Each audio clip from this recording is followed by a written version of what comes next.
Kolkata night riders జట్టు పరువు తీసుకుంది. అసలే పడుతూ లేస్తూ పోతోన్న రహానే సేన ఇప్పుడు కొత్త తలనొప్పి తెచ్చిపెట్టుకుంది. పంజాబ్ కింగ్స్ తో నిన్న జరిగిన థ్రిల్లింగ్ ఫైట్ లో 16 పరుగుల స్మాల్ మార్జిన్ తో ఓడిపోయింది కోల్కతా. లో స్కోరింగ్ ఫైట్ లో ఓటమితో పాటు ముగ్గురు స్టార్లో గాగ్ టెస్ట్ లో ఫెయిల్ అవ్వడం కూడా కేకేఆర్ ను టెన్షన్ పెడుతోంది. All rounders Andre Russell, Sunil Narine తో పాటు ఆండ్రిచ్ నోకియాలో గాగ్ టెస్ట్ లో విఫలమయ్యారు. అసలు ఏంటి గాగ్ టెస్ట్? ఇందులో ఫెయిల్ అయితే ఏం చేస్తారనే దానిపై చర్చ నడుస్తోంది.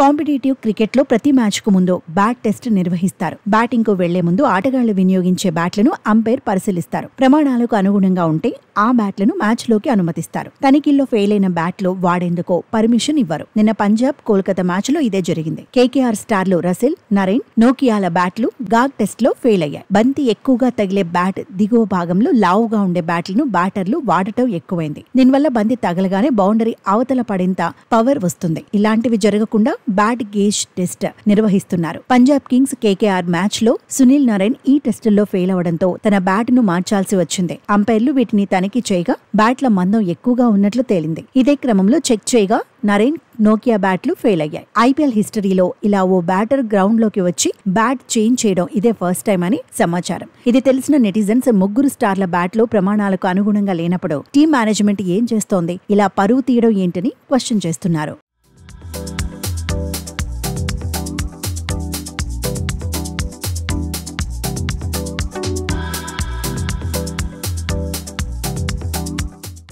అంతర్జాతీయ క్రికెట్లో వాడే బ్యాట్లకు కొన్ని ప్రమాణాలు ఉన్నాయి. నియమాలకు అనుగుణంగా ఉందా లేదా అనేది చెక్ చేస్తారు అంపైర్లు. ఇంతకు ముందు ఈ చెకింగ్ డ్రెస్సింగ్ రూమ్ లోనే జరిగేది. అలా ప్రమాణాలను అందుకుని బ్యాట్లను అక్కడే పెట్టేసేవారు. కానీ ఈ సీజన్ లో గ్రౌండ్ లో కూడా బ్యాట్లను తనిఖీ చేస్తున్నారు. వీటి ప్రకారం ఓ బ్యాట్ వెడల్పు 4.25 అంగుళాల కంటే ఎక్కువగా ఉండకూడదు. ఇక బ్యాట్ మందం 2.64 అంగుళాలు మాత్రమే ఉండాలి. బ్యాట్ అంచులు 1.56 అంగుళాలకు మించకూడదు. హ్యాండిల్ విషయానికి వస్తే బ్యాట్ మొత్తం పొడవులో 52% మించకూడదన్న నిబంధన ఉంది. అధికారిక బ్యాట్ గేజ్ లో నుంచి బ్యాట్ సులువుగా పాస్ కావాల్సి ఉంటుంది.